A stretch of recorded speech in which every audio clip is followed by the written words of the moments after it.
جادوئی گائے۔ بہت پرانے وقتوں کی بات ہے۔ ایک گاؤں میں دو دوست رہتے تھے، جیک اور ہیری۔ دونوں دوست بہت امیر تھے۔ دونوں کی اپنی ذاتی گائیں اور میلوں دور پھیلی ہوئی زمینیں تھیں۔ دونوں دوست خود کام نہیں کرتے تھے، بلکہ بہت سارے کاشتکاروں کو کام پر رکھا ہوا تھا۔ دونوں کے اپنے ذاتی عالیشان گھر بھی تھے، لیکن پھر بھی دونوں ہمیشہ ناخوش رہتے تھے۔ ایک روز ہیری کہتا ہے، میں چاہتا ہوں کہ اپنے کام کو اور بہتر بنانے کے لیے کچھ گائے اور خرید لوں۔ جیک کہتا ہے، میں سوچ رہا ہوں کہ ریشمی کپڑے کی دکان لگا لوں۔ غرض یہ کہ دونوں ہمیشہ کسی نہ کسی الجھن میں رہتے۔ اسی گاؤں میں تھامس نامی کاشتکار بھی رہتا تھا، جس کے پاس ایک چھوٹا سا زمین کا ٹکڑا اور ایک گائے تھی، لیکن وہ اپنی زمین پر بہت محنت کرتا تھا اور اس کو زیادہ کی ہوس بھی نہیں تھی۔ ایک روز تھامس کا ایک دوست تھامس کو آ کر بتاتا ہے، تھامس، ہمارے پڑوسی گاؤں میں ایک آدمی اپنی گائے بہت کم داموں میں بیچ رہا ہے، تم خرید کیوں نہیں لیتے؟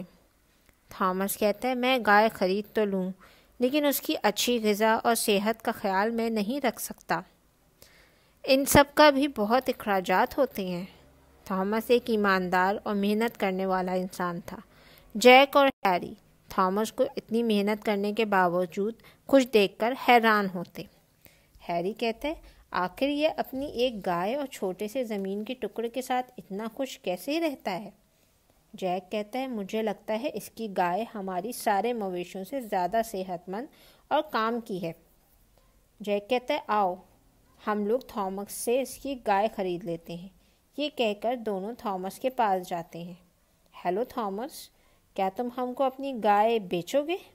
ہم تم کو اس کے 10 چاندی کے سکے دیں گے۔ تھامس کہتے ہیں، لیکن میرے پاس تو ایک ہی گائے ہے، میں اس کو ہرگز نہیں بیچوں گا۔ جیک اور ہیری کو تھامس سے انکار کی امید نہیں تھی، اور یہ بات دونوں کو بالکل اچھی نہیں لگتی۔ لیکن تھامس کا انکار سننے کے بعد دونوں کو وہاں سے لوٹنا پڑا۔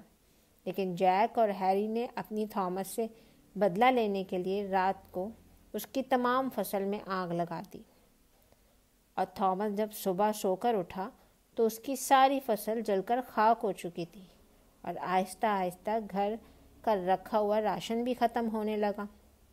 تھامس کہتا ہے، میں تو بھوکا رہ لوں گا، لیکن اپنی گائے کو بھوکا ہرگز نہیں رہنے دوں گا، اور اپنے بچے ہوئے 4 چاندی کے سکے لیتا ہے اور سفر پر روانہ ہوتا ہے تاکہ گائے کو بیچ سکے۔ جیک اور ہیری دونوں تھامس کی حالت دیکھ کر بہت خوش ہوتے ہیں۔ جنگل سے گزرتے وقت تھامس کو لگتا ہے کہ اس کے چاندی کے سکے غیر محفوظ ہیں۔ کیوں نہ ان کو میں گائے کی گھنٹی کے ساتھ باندھ دوں، وہاں تو ڈاکوؤں کا دھیان ہی نہیں جائے گا۔ اور گائے کی گھنٹی میں چاندی کے سکوں کی پوٹلی کو باندھ دیتا ہے اور سفر پھر جاری کرتا ہے۔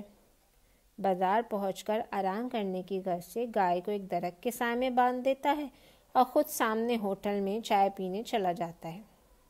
برابر دکان سے ایک دکاندار باہر آتا ہے اور اس کی نظر گائے پر پڑتی ہے۔ گائے جب سر ہلاتی ہے تو اس کے گلے میں بندھی ہوئی پوٹلی میں سے ایک چاندی کا سکہ زمین پر گرتا ہے۔